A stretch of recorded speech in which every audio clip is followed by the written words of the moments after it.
I don't write letters much anymore, but I used to. In the months that followed the sexual assault, I had written or rewritten at least 50 letters which I would pretend to send to men I thought were least likely to understand. In my letters, I tried to convey the things that happened to me, hoping to find ways I could make sense of it. The first letter I wrote was kind of an apology, even though I was still trying to justify what happened, still trying to find a good reason for why I had come home. When I saw the doctor, I cried a little. When I lied and used my parasomnias to get discharged, I cried less. After, I continued writing, trying to craft the most elaborate letters, each trying to convince someone that I wasn't insane and I was just a coward who didn't have the courage to report it. After a few months, I grew frustrated and stopped trying to justify what happened and stopped writing. The thing was that I had learned how to survive life in a shell, and I had learned to live without sleep. I didn't eat well, and I stopped playing basketball and started drinking heavily. And eventually, my partner convinced me to attempt therapy. But that was years after, and the therapist didn't help at first. The first summer, I tried to fuck as many people as I could, but I was too drunk most of the time. And I had no time to write, not even letters, as I tended to do on weekends. Hallucinations disturbed me nightly of a being that looked like my attacker's father's father, and of an abstract shape that moved, almost levitated against a wall. Waking up from these felt like living, as I went straight to wanting to convince myself that what had happened hadn't happened. I found that I could often pretend that it hadn't happened if I could just watch too much TV or read a book. I was sick of life, so sick of even attempting sleep, so tired of screaming and the low moans of the neighbours watching soap operas so clearly I could almost swear they were speaking to me. In a strange and desperate attempt to console myself, I began writing love letters to men I didn't particularly like. Through these, I thought if I write enough love letters, then someday someone will read them and they will love me and take me away from the noise and the lights and the nightmares and away from the dirt under my nails and I will be free. It was wrong. I was wrong. But it felt so good to write the letters that I could not stop. I was 16 when I first found a man I wanted to fuck. I told him to come over and I took a shower. When I stepped out of the shower, I was completely nude. The door was locked and the bed was covered with a comforter so heavy and soft that I could barely move the thing. When I reached to grab the blankets, my arm was entangled in a large, ugly, long purple tree frog. He had nestled in between my left arm and my right leg, which were locked in a sort of claw. The frog was fully capable of sinking its spikes into my right leg, and I was completely petrified. I fell onto the bed, trying to get away from the tree frog, but I tripped and fell onto the comforter, and the tree frog began biting at my arms and legs, trying to eat me. The more I fought against it, the more I became weak and defeated, until I had managed to get some of the large bites to form a bloody pus on my right arm.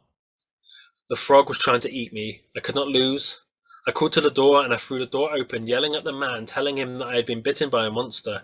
He looked down at me with that odd, patient look and said, "It's not a monster, darling." And it wasn't, but I refused to believe him. I refused to believe that the thing that had entered my flat in my bedroom was not a monster.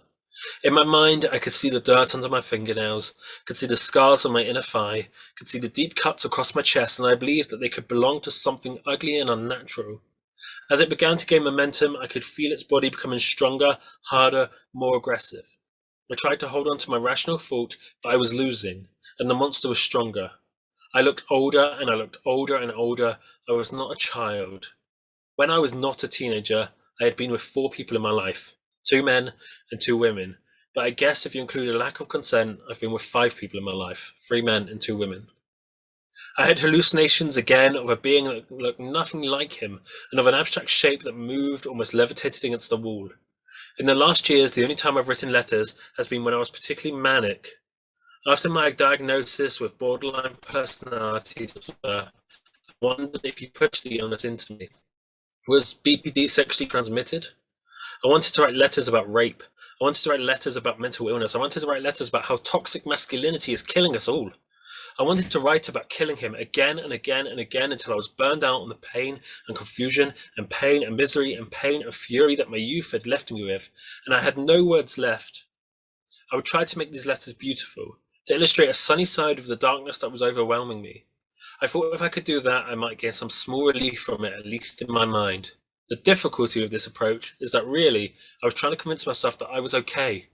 It was an obsessive attempt to reconcile the two sides of myself, and a shame-based attempt at recovery. Of course, there was no simple resolution to my mental illness or my assault, but it was something I desperately wanted to believe.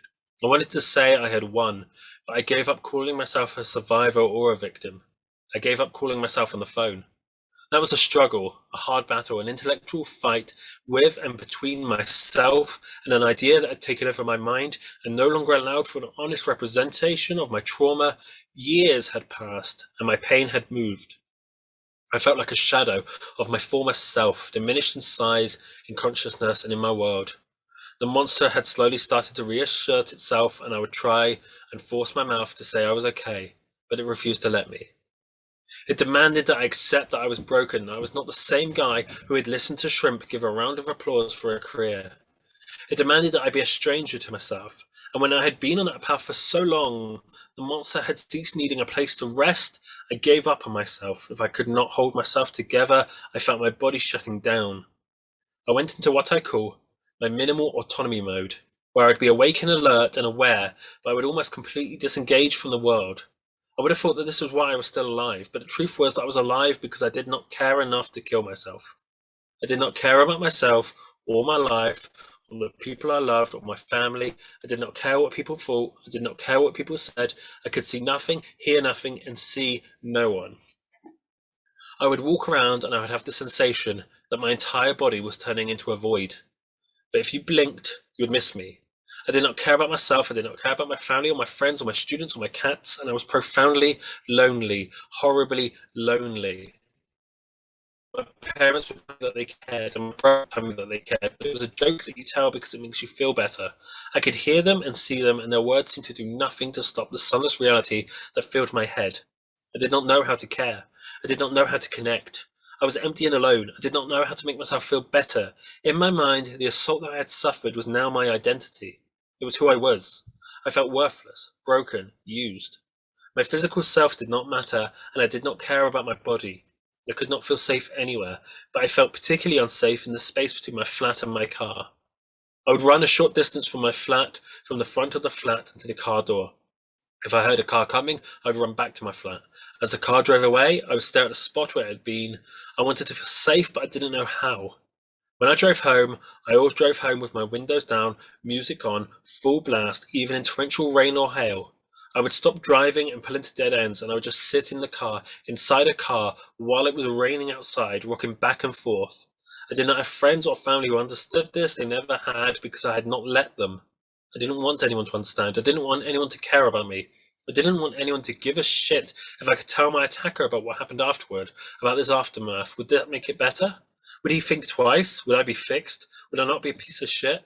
Would I be able to move on, to heal? Revenge would make me feel better. Revenge would make me feel complete. I would wait.